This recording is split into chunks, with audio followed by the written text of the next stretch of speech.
Distilleries Assocham and Member Executive Board Marutisuzuki India Limited, Mr. Sunil Bhatnagar, CXO IPL Tech Electric Private Limited.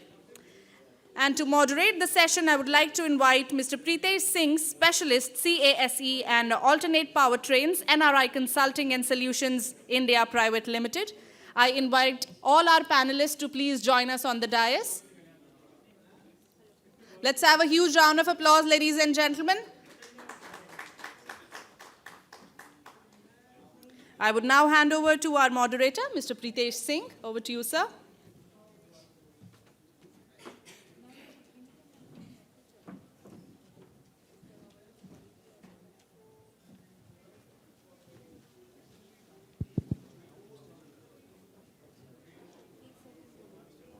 Thank you very much. There is a famous quote which is becoming famous actually, which representatives from United States have recently talked about, is that the era of global warming has ended and the era of global boiling has arrived. The air is unbreathable and temperature is unbearable, which indicates the urgent focus which has to be there on all kind of alternate powertrains, not only the electric vehicles completely. I welcome all the esteemed panelists in the very, very interesting session which we are going to have on issues and challenges of battery supply chain ecosystem in India. And in this panel, we are also going to touch upon questions and ask responses around the charging infrastructure. Let me briefly introduce the panelists here. So starting from my right, we have Mr. Venkat. Venkat is the founder and CEO of Signi Energy, which is a leading storage technology company with cutting-edge expertise in the EV batteries. Next in line, we have Raman, Mr. Raman Sharma, and I think he doesn't need any introduction. He is leading Exigo Recycling as the CEO of the company, and if you look at his experience, he has grown from the very doing all kind of operations and managing by himself. So he has all kind of practical knowledge.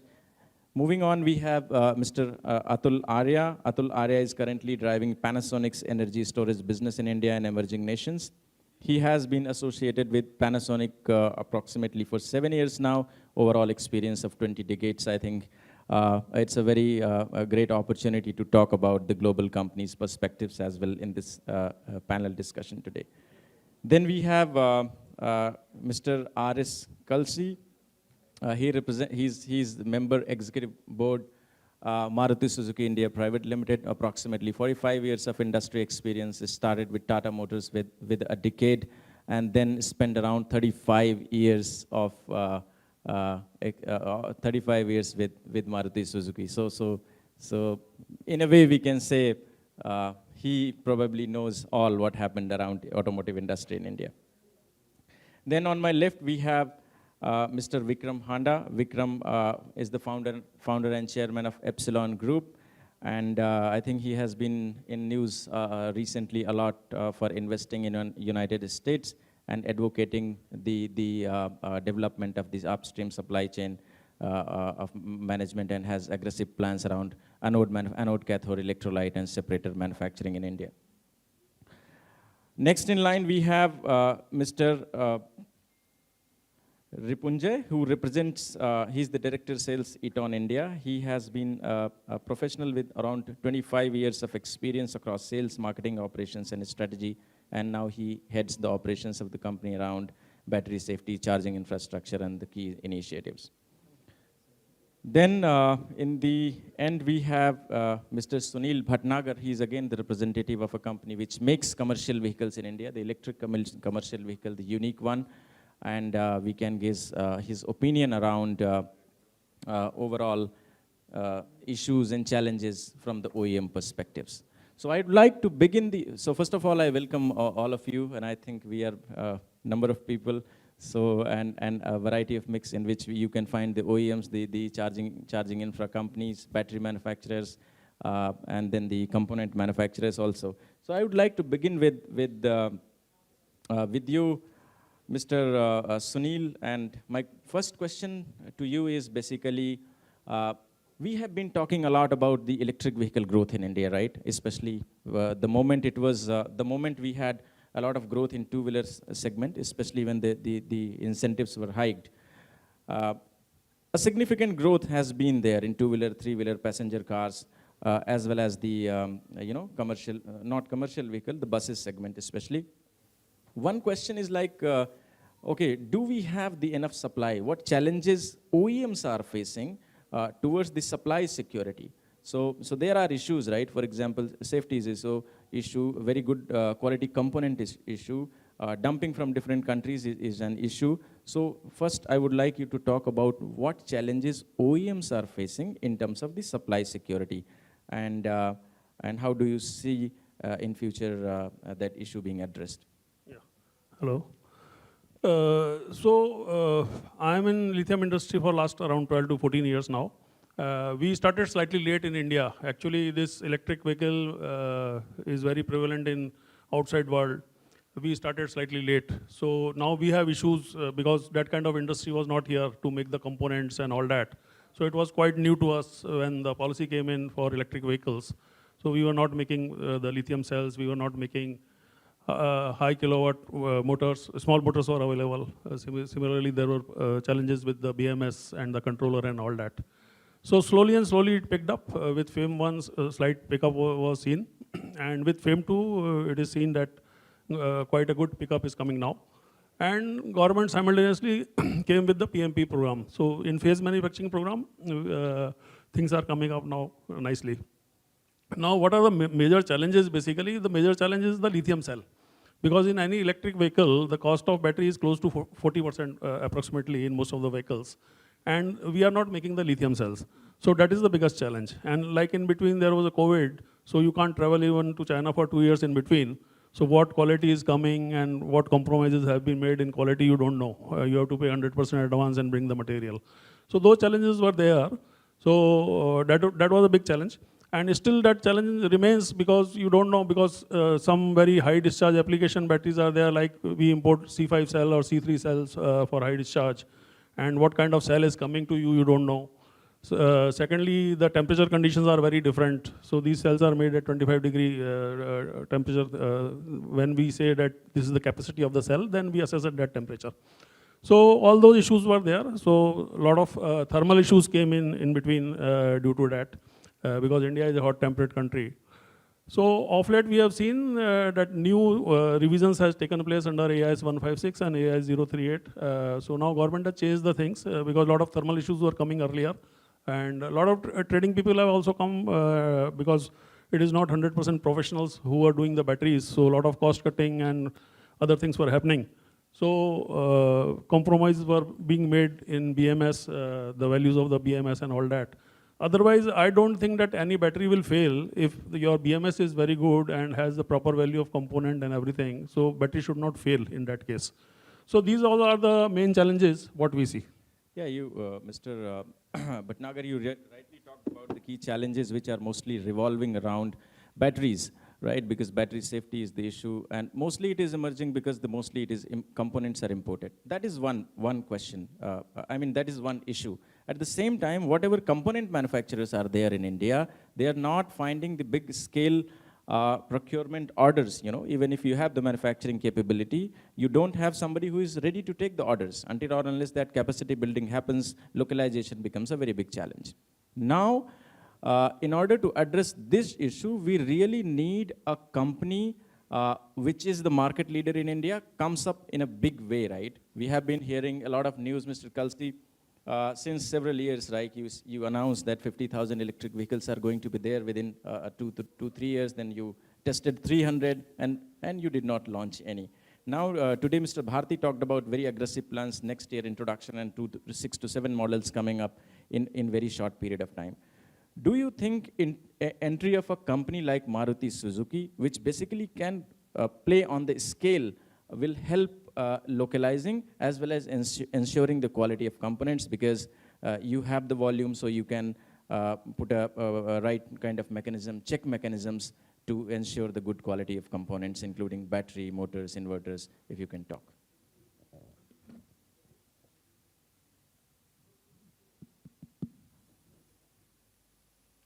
Yes, Pritish, I must say that you have touched the right chord when you talk about volumes. Now, when it comes to auto industry, I think anything less than, say, 1.5 to 2 lakhs is something which is unviable in terms of the scale. So that kind of a scale is a must actually when we go in for manufacturing of the vehicles. So same thing holds good for the parts. If we talk about component industry, we go backwards. Say we talk about, say, localization of the battery, localization of the cells, then availability of the raw material for production of those cells, because we did not want to go half prepared to the market. You mentioned it rightly that we had made that announcement a couple of years ago.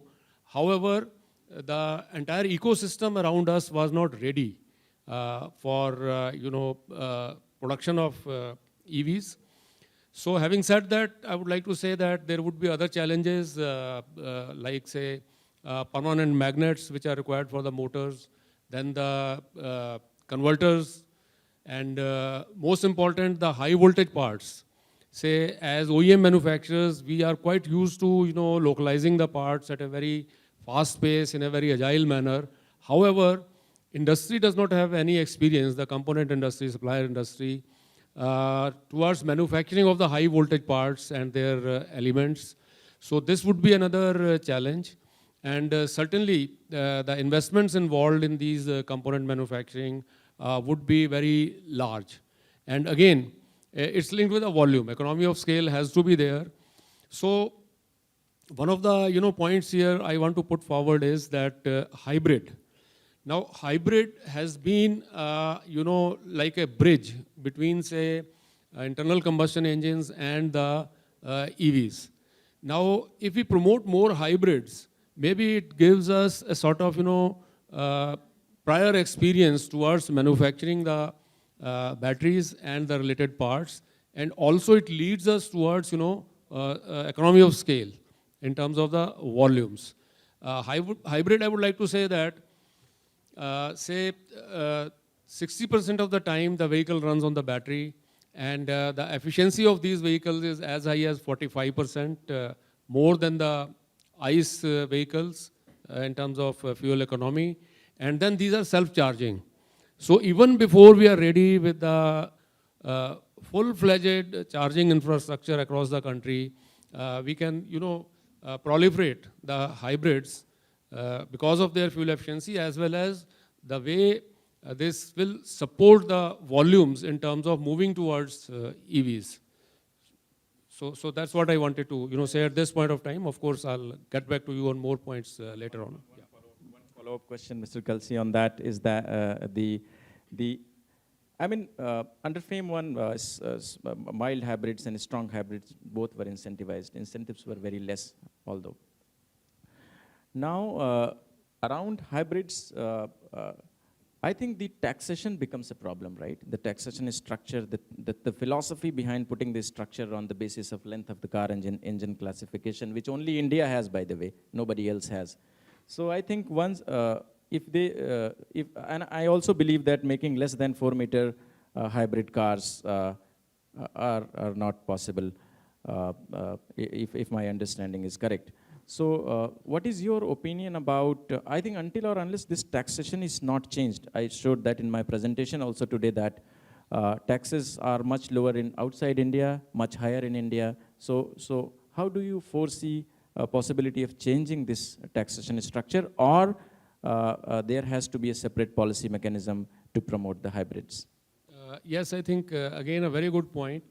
And I would like to say here that the taxation structure has to be reviewed.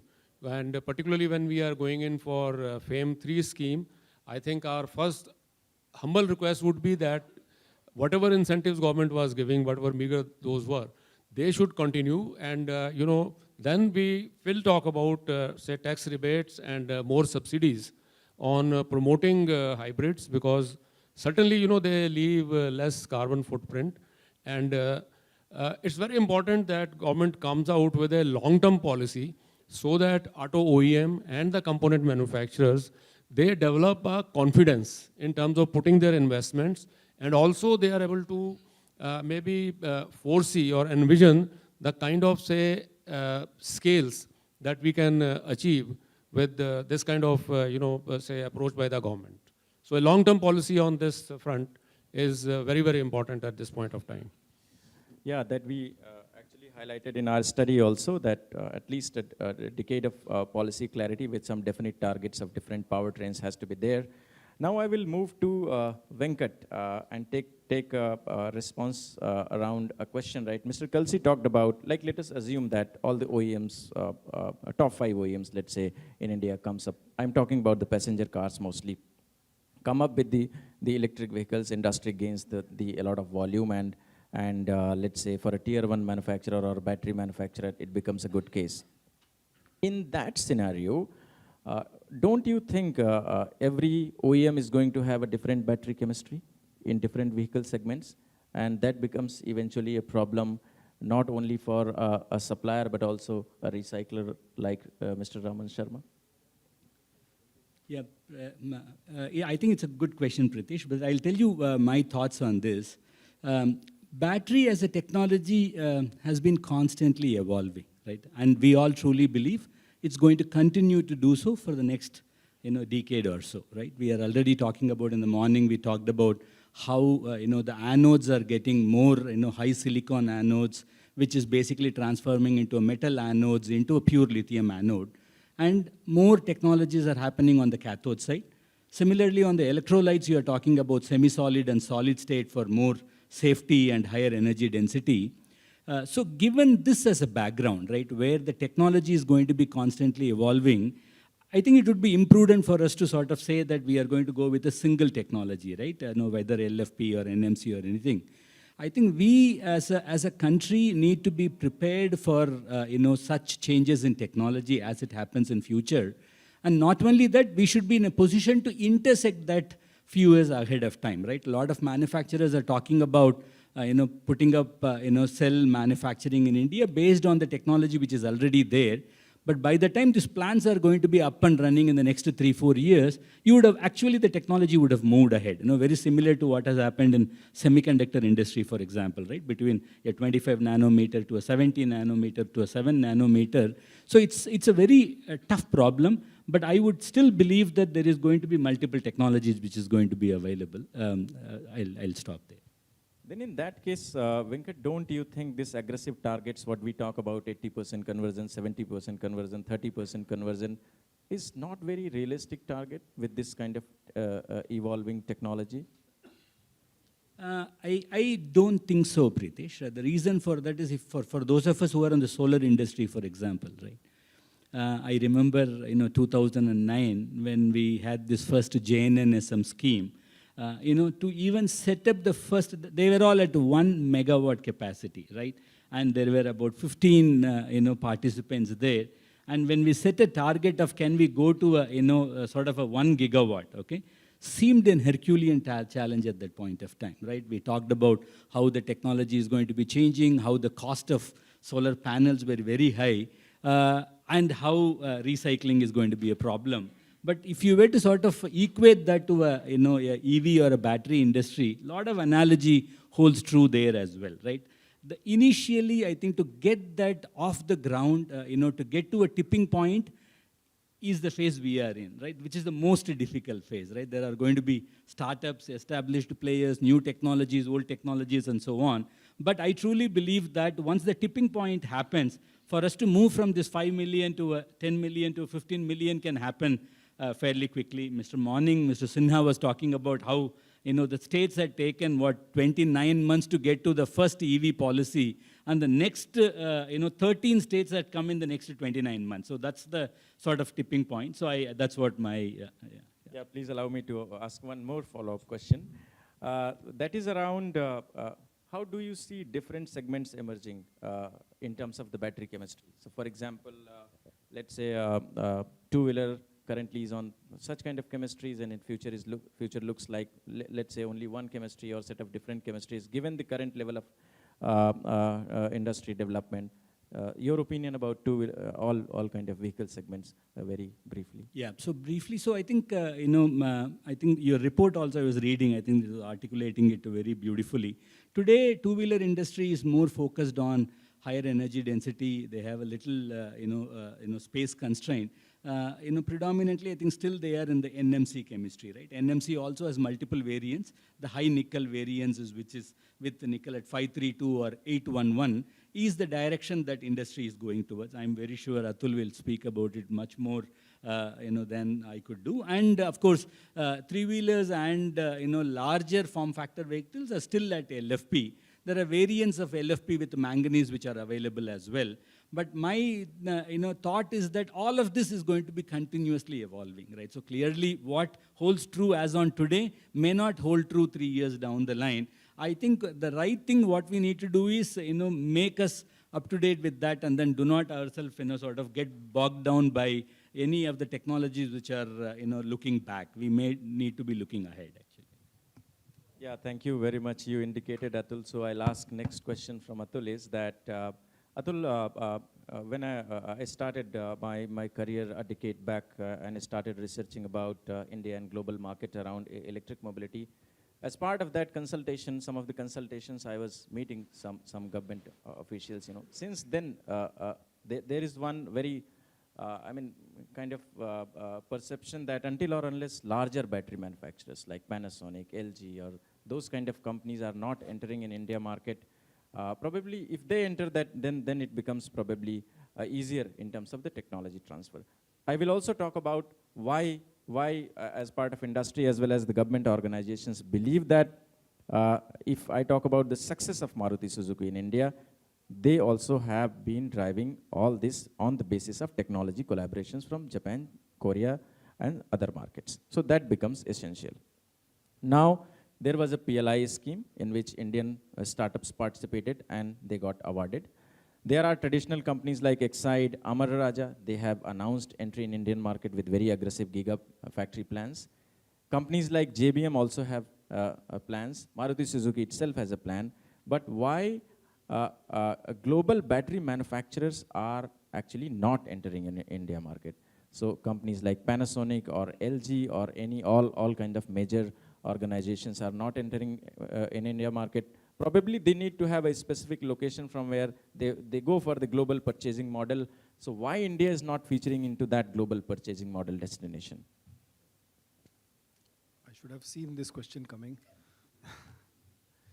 This is probably a very tough question. I may be not able to satisfy. Sorry?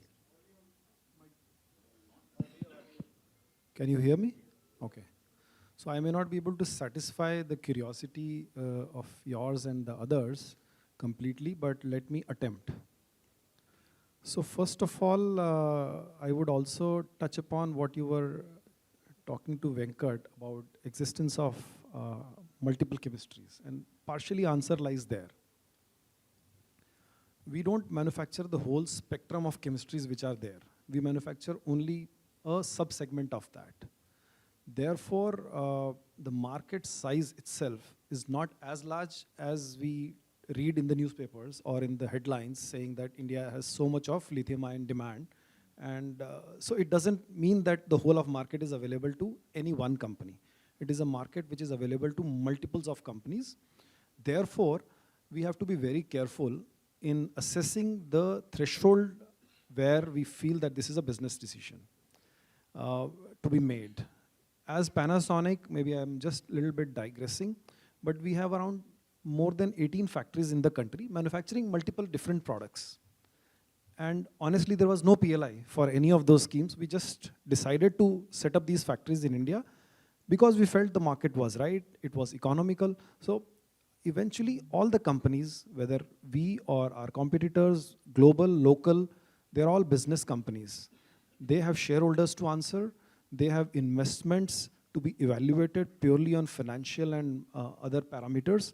And we will continuously keep doing because we've been doing it for more than 100 years. We are a 105 years old company. And I truly believe that people who have announced their capacities in India also must have done. That's one. And second, I think it's very important that we all should understand that there is no more an Indian market. We don't live in an Indian market. When we talk of global warming or global boiling, as you said, we also should be talking about global market. India is already growing in the lithium-ion or electric mobility space, not because everything is manufactured here. To be very candid, perhaps a very small component or a piece of that whole supply chain is manufactured here today. And it's not only electric mobility, it is also linked practically in all industries, whether you take mobile phones, whether you take any other part, including the ICE engines, by the way.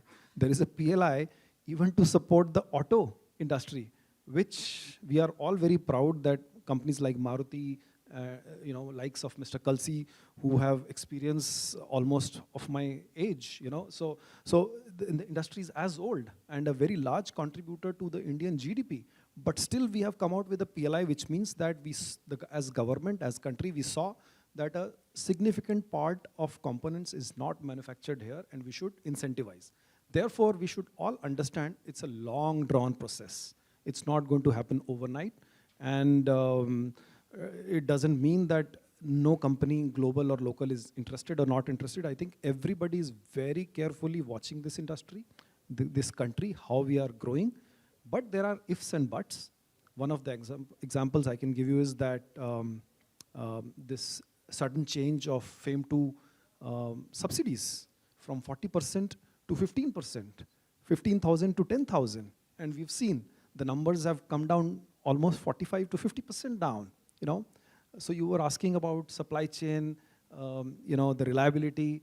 Now, what about reliability of Indian order book? 2 months back, customers were calling me every day, when is my material coming? And today they are saying, no, I don't want it because my demand has dipped. And this is in a scenario when globally market is booming. I was anyway struggling to secure those supplies from factories. Factories are extremely happy. You've let it go, fantastic. I'll sell it to Europe or somewhere else. But where is the reliability of Indian market? So I think we need a broader understanding on the uniformity and continuity of the policy, and to clearly understand that policy must continue up to a threshold. We should really, as a country, we should make a policy which ensures that there has to be a threshold defined. Whether it takes 3 years or 5 years, that's not the point. Whether it takes 10,000 crores or 20,000 crores, that's not the point. It should be that if the scale has tipped beyond, let's say, 25% adoption of a particular category, that's the time to step-by-step withdraw and not make a decision today, implement it tomorrow. I think there are a lot of other issues which are there, but I'll stop here for you to discuss with others.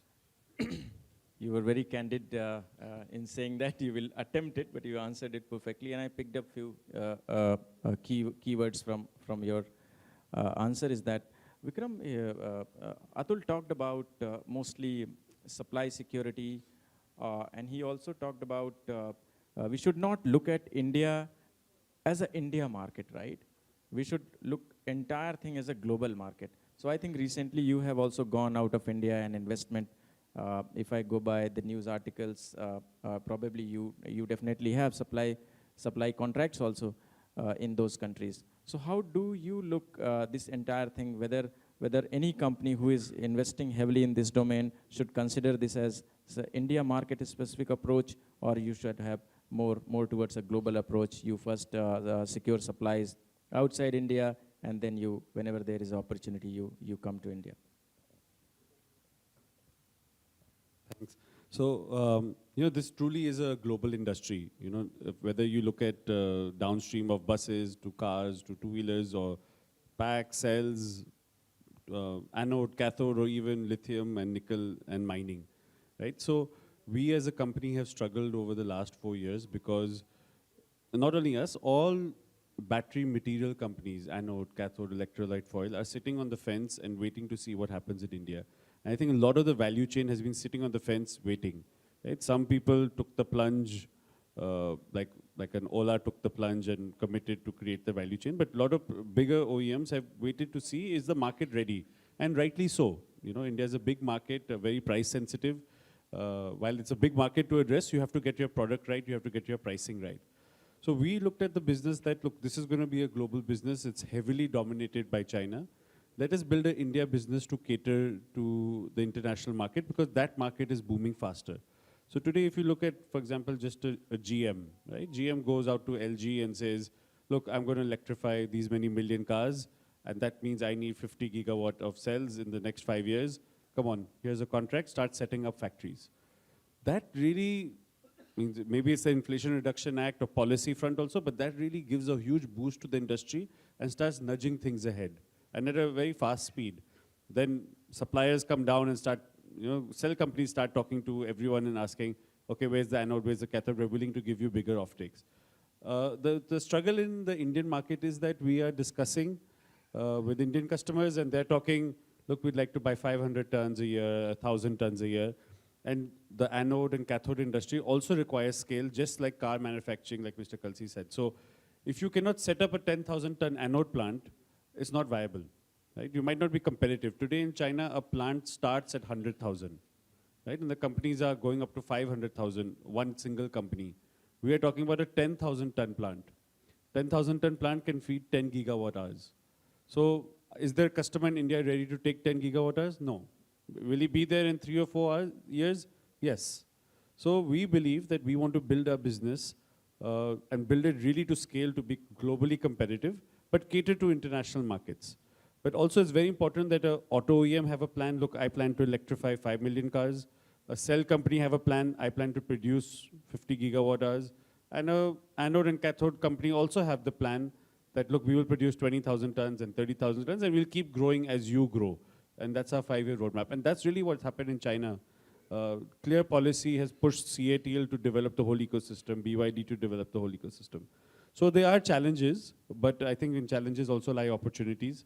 And today, more and more Indian battery material companies, even though we don't have a PLI, we don't have anything else, but we see opportunity in international markets, and that is what is giving us the courage to build capacity in India.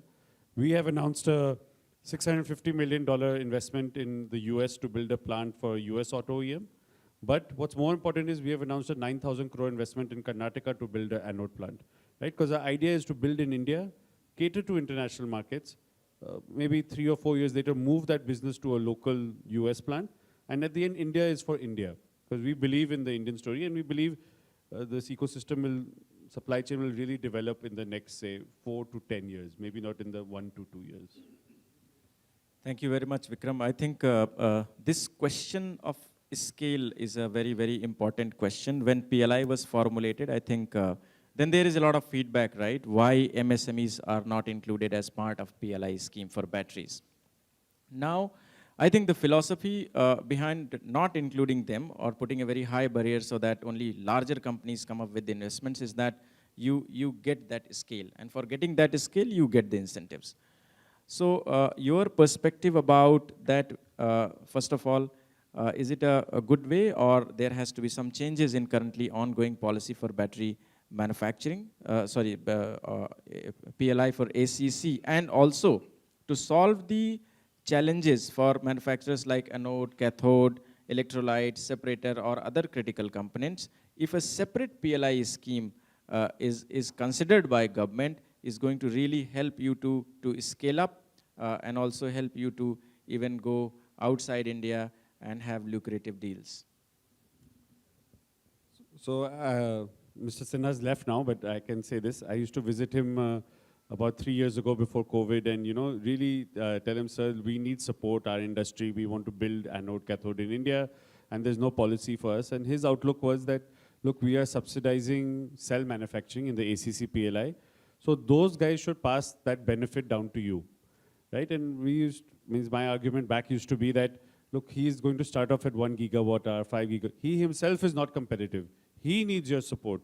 So what support he can offer me down to build scale? So I think it's been a few years now and it's a matter of awareness. On the policy front also, they've realized that they need to support this sector. The challenge becomes two. These are very high capex industries, right? And you don't have big corporate houses that are going to get into making anode cathode. So you're talking a 2,000-3,000 crore investment. I don't know how many companies can do that. And a PLI is very much linked to, okay, make it and take a benefit. Our sector is actually asking, look, we need help to make it. not on the technology front, but on the capital front and that support front.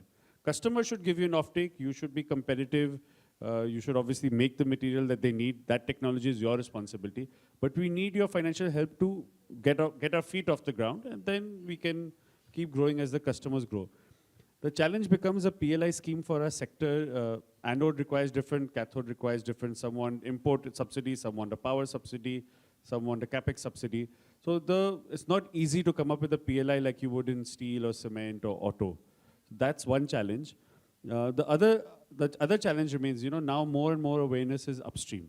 People are talking, where will the anode cathode come from? People are very intrigued by this. By lithium being found, okay, government is doing a lot on the policy front. But who will invest in a lithium mine? I keep asking this question. I said today, what mines are really producing in India? It's coal, iron ore, and bauxite. That's because these industries are huge, and they go and invest into mines and develop these mines. So who would invest into a lithium mine? A cathode manufacturer, a lithium processor, a cell company potentially. So I mean, this is my argument always, that why not incentivize the processing industry? If there's a huge processing base and anode cathode available in India, definitely cell companies will come. Even if the market doesn't exist in India, they'll come because raw material availability is in India.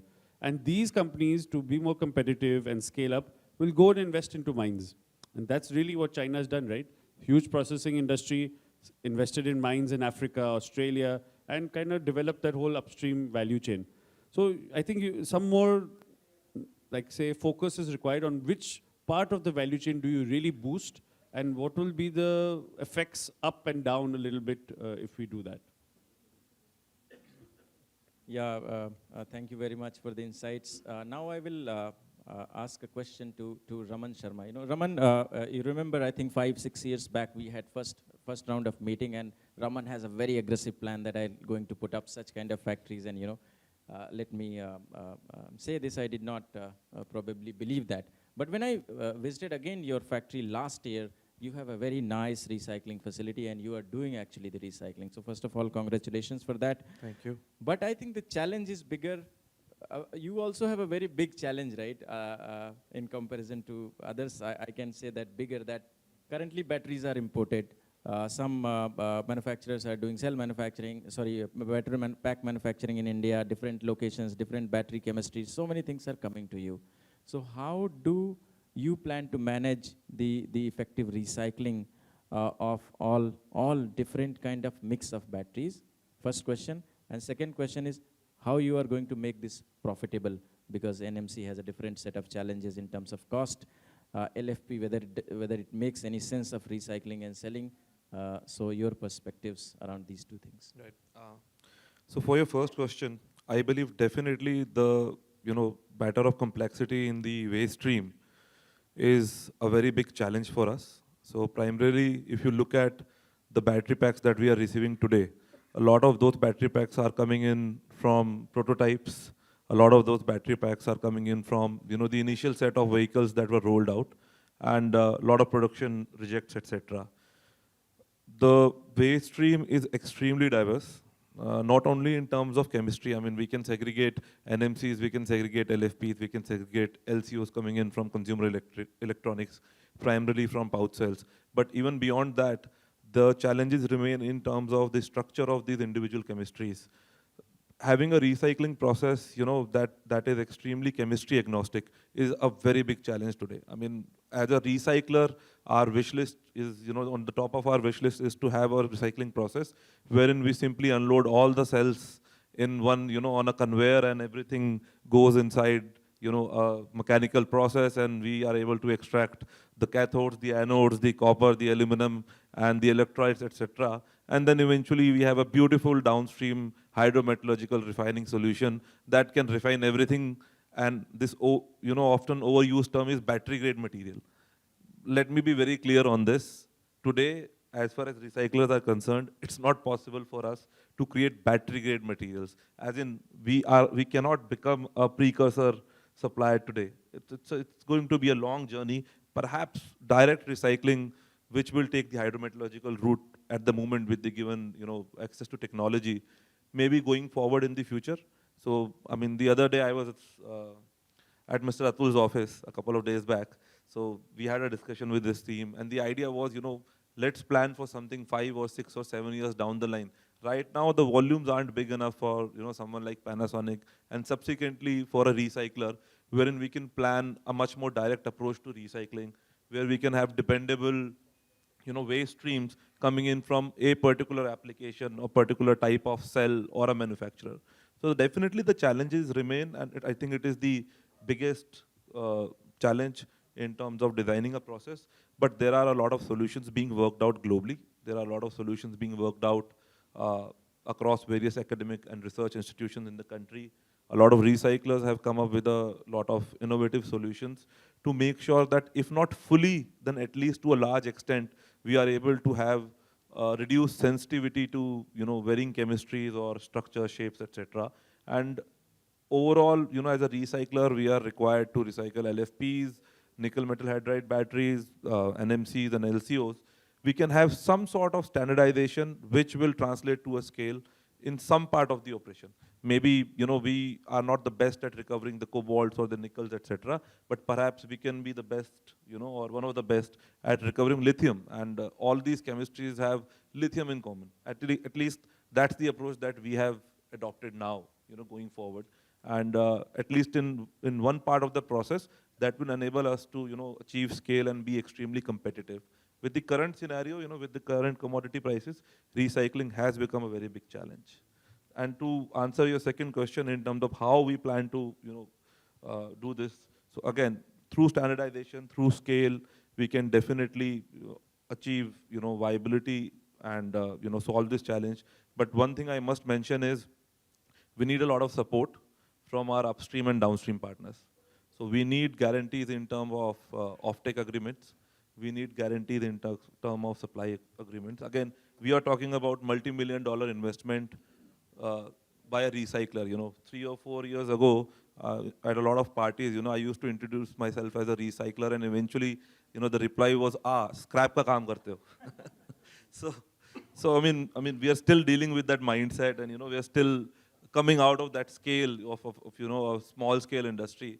So a lot of support is needed. I think support in terms of supplies and guarantees in terms of various chemistries, and then downstream offtake agreements by an intermediate player, someone who can refine and bring the product to a suitable, product for precursor manufacturing. I think that is absolutely essential and a prerequisite for us to grow. Definitely, and I think all the kind of partners you have on this panel, so they got the idea. I'm sorry that I have kept you waiting. Please allow me one more moment because I can't stop myself asking one more question to Raman. Is that, as you mentioned, the mindset towards recycler is like whatever you mentioned. But Raman, one question is that the processes which we are following in India in terms of recycling, like mechanical or pyro or hydro, are similar as global, or you have your own R&D team which has designed some kind of hybrid methodology which is much more efficient than the global processes which are available. So what kind of methodology you are having in your recycling facility and merits of that? So at the moment, if we talk about recycling the anode material and cathode material from lithium-ion cells, right? Primarily, there are two types of technologies. Mechanical is being used to prepare the material, so I would call it a pre-treatment technology. But a primary treatment technology, there is pyrometallurgical, there is hydrometallurgical, or there can be a mix of both. Both of these technologies, they come up with their own sets of advantages and disadvantages. An advantage with a pyrometallurgical technology, which Umicore Belgium uses. So it's basically some sort of a furnace, a converter furnace, where you can dump all sorts of material, and you'll end up with an alloy of nickel, cobalt, manganese, and the lithium and aluminum is lost in slag. So that is a disadvantage. Plus, at the same time, it's an extremely cost-intensive process, both in terms of capex and opex. And there are a lot of inefficiencies associated with downstream processing. And eventually, it has to feed into a hydrometallurgical process. So the anode that you recover has to go through a chemical refining step for recovery of cobalt, for recovery of the copper that is there, and nickel, etc. So primarily, if you look at a global structure in terms of recycling, Majority of the installations are hydrometallurgical based installation. There is some use of pyro to perhaps remove the electrolyte, remove the binder, etc., or as a pre-treatment stage. But generally, most of the processes have done well adopting a hydrometallurgical route. So in India, to the best of my knowledge, there is very little information available in terms of what other recyclers are doing, and there are only a handful, and I think everyone is in the nascent stage. But to the best of my knowledge, I think everyone has adopted a hydrometallurgical route because it allows for more flexibility, but again, it is extremely sensitive towards chemistries. So, I mean, we can have the best of hydrometallurgical operations, and if you have cadmium in your waste stream from nickel-cadmium batteries, you really have to repeat the entire process all over again.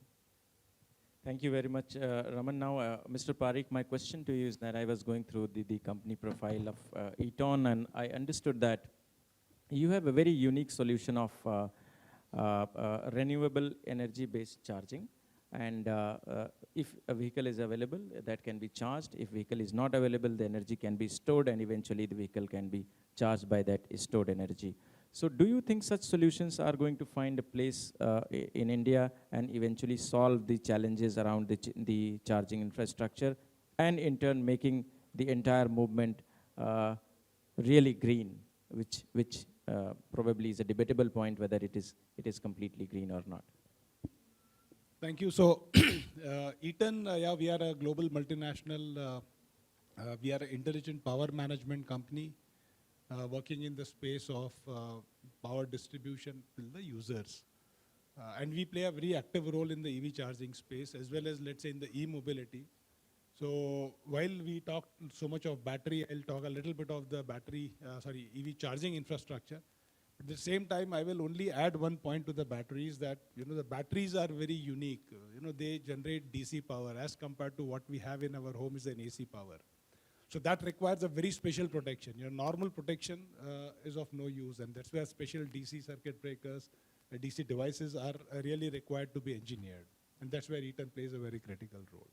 And the second critical thing is, in this EV charging, it's the humans who are sitting right in the middle of the vehicle or in middle of the charging. So it's very important that we save the humans, from any potential risk of electricity. And that's where we play a very critical role. Coming to the EV infrastructure, yes, in the morning also some of the speakers said that the need is to create an infrastructure which can actually feed to the hunger of the EV vehicles. If you look at your housing colony today, which could be, let's say, built 5 years back or 10 years back, the power infrastructure is sufficient to feed your own homes. Now, if you're going to burden it with, let's say, taking power for your EVs, I'm sure you can be looking at future hazards because the system will get overloaded. So it's important we create a parallel infrastructure to feed the power to the EV. One creative thought that we are trying to, develop is, while the country wants to be green and the government also has a mandate that we are going to have a 500 gigawatts of renewable power by 2030, you can always create these facilities which are mega scale, sitting, let's say, in the larger geographies, like say in Kutch or in, let's say, in Rajasthan and so on. But the another important thing is rooftop solars. Yeah? And you create a small micro network of renewables right next to your EV charging facilities. And these could feed the power. Instead of, let's say, dipping onto the utility to a large scale, you can actually use these EV, local power generation from EV, from the renewables to feed the EV. And then there would be times when there are no vehicles which are getting connected. And that's the time you actually can store this. And there's a beautiful system of EV energy storage systems. You can create microgrids. So when the power is available and there's no charging happening, you are actually storing this energy. And when the power is not available, you are actually using this to charge your vehicles. And this is called a smart grid technology, which is available. In Pune, Eaton has an innovation center where we develop these technologies for the worldwide market, and we have these actually working. So I would be happy to invite any customers who really want to implement this and wants to really see a live examples of these happening in India. We would be able to do that. So that's the future, I can only say. Thank you very much, nicely articulated. I think I would like to open it for any questions if you have. Otherwise,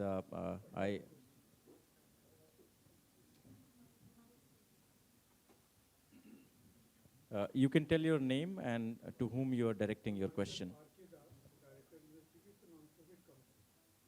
So my issue is regarding dendrite formation in the battery. I said that that is the only component which is crucial for explosion. So do we have any research how to read the dendrite formation, this level of indicator when the battery is buzzing? So, Raman or, yeah. Maybe I'll go on this. So this is a very hot topic. A lot of research is going on. Two things I can talk about. One, in India there is a there is an IICT institute which is basically looking into dendrite formation. There is a research group which is looking into that specifically. Globally, there is a lot of, for example, solid-state batteries. One of the advantages, the dendrite formation gets reduced significantly. I think that's how it becomes, the cycle life is much higher and it becomes much more safer as well. And Stanford University has done a very recent research where, looking at through through means of AI-based tools, you can actually predict, the dendrite formation and also predict the life of the battery ahead of time. These are all some of the work that are going on here.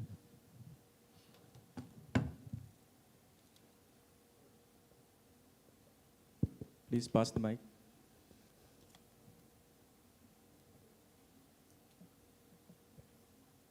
Hello everybody, my name is Sandeep Pathak. I am the founder of Opt-Alt Mobility Solutions.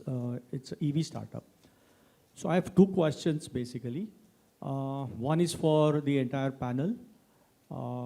Typically when we are talking about scaling up and reaching an inflection point where EVs can be mass adopted, we're talking about the supply chain, we are talking about material securitization and everything. But will we really achieve these objectives? Because there is nothing which has been talked about on the patents. Because patents are something which will probably deprive us from achieving those objectives, whether it is for the battery, whether it is for the drivetrain, whether it is for the HV components or the power electronics. So that was one question. I think somebody can answer that. The other question was particularly to Mr. Kalsi, wherein you said that the hybrids need, it's a bridge and it needs another 5 to 7 years of support. Even in the earlier forum, somebody mentioned that. Do you really think that when the government is reducing subsidy, hybrids should be incentivized or subsidized? Because you see the recent trend in China, in the last 6 months to 1 year, all the Japanese OEs have lost market share because China is actually not accepting hybrid as a vehicle category. And most of the Japanese companies are either reducing the factory hours or shutting down the factories and the dealerships. So these are the questions from my side. Yeah, before I pass mic to Mr. Kalsi, I think globally, if you're talking about the global policy interventions and how they have changed, is that you put up the incentives and benefits for some period of time for hybrids and then reduce you. Then you reduce it. And probably that's happening in China. Mr. Kalsi. I think you answered your question yourself, and we have a lesson to learn from China. Now, point here is that, as we promote hybrid, my idea was that we will, get used to the volumes. And moment we need these volumes to drive the, economy of scale and bring the, prices down and develop the, vendor industry, supplier industry for this, which is a, a requirement as of now, because the volumes compared to China is much lower. So moment we reach that kind of volumes and economy of scale is achieved and we get the, cost advantage because of that, then maybe gradually say subsidy can be withdrawn. Up to that time, we would need, this kind of support so that similar story that you explained about China is not repeated here.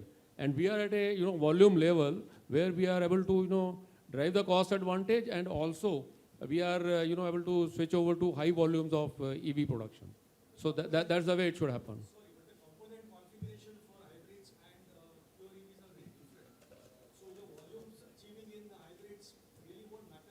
See, I'm talking about the cell. Batteries which will be producing, say, the cell technology remains more or less identical. Number of components which would be common, even though the technology is different. And we are setting up, say, for your information, 2 different factories for this. One factory at 7,500 crore investment we have already done. Suzuki has done in Gujarat, where we will be producing the batteries and cells.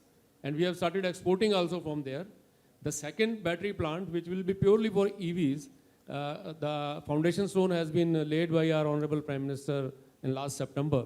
So working on both the fronts, however, we are looking forward to achieve a volume advantage, which will give us a cost advantage as well. Till then, we will request for the government support on that. Fantastic. Thank you very much. I think we are running short of time. There is a tea break. Probably we can take up the questions separately. And thank you very much for all of you for your contributions and pearls of wisdom. Thank you very much. I hope this is going to be very useful for all of us. Thank you very much. What a fantastic and thought-provoking discussion that we just witnessed around electric mobility. Let's have a huge round of applause for our panelists and our moderator. I would request dignitaries to please come forward for a group photograph. So, ladies and gentlemen, with that, as every good thing comes to an end, so has this conference subjected around electric mobility. And I would like to thank our sponsors and our supporters for making sure that this conference goes a long way.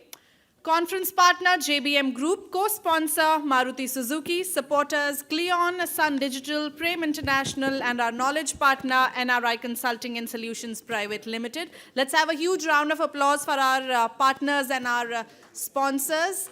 With that, ladies and gentlemen, this is your host, Diksha Raina, signing off for the day. Have an amazing evening, and thank you for your patient listening.